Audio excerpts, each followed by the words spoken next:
ማርካኒ እንዴት ነሽ? ውሎ እንዴት ነበር? አሪፍ ነበር? ክላስ ጥሩ ነበር? እሺ በነገራችን ላይ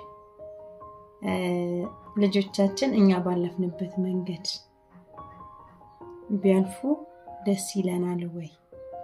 ማለትም እኛ ያሳለፍነው እያንዳንዱን እኛ ያሳለፍናትን ያው እኔ ያሳለፍኩትን እኔ ነኝ የማውቀው እናንተ ያሳለፋችሁትን ደግሞ እናንተ ናችሁ የምታውቁት ስለዚህ እኛ ያሳለፍናትን እያንዳንዱን ነገር ቢያልፉ ደስ ይለናል ወይ እኛ ባለፍንበት መንገድ እኛ ስናደርግ የነበረው ነገር ሁሉ ምክንያቱም እኛ ያደረግነውን እኛ ስለሆነ የምናውቀው ልጆቻችን በዛ መንገድ ቢያልፉ ደስ ይለናል ወይ ይሄ ጥያቄ ለእናቶችና ለአባቶች ነው አንተ ስታደርግ የነበረው ነገር ወንድ ልጅክ እንዲያደርግ ትፈልጋለህ ወይ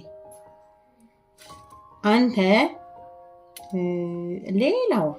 የሌላኛው እህት ላይ ስታደርግ የነበረው ነገር አንተ ልጅ ላይ ቢያደርጉ ደስ ይልሃል ወይ አንቺ ባለፍሽበት መንገድ ልጅነትም ሊሆን ይችላል የትኛውም ነገር ሊሆን ይችላል በዛ መንገድ ላይ ልጅሽ በተለይም ሴት ልጅሽ ብታልፍ ደስ ይልሻል ወይ የሚለውን ጥያቄ ልጠይቃችሁ ስለፈለኩኝ ነው መልሳችሁን በኮሜንት አሳውቁ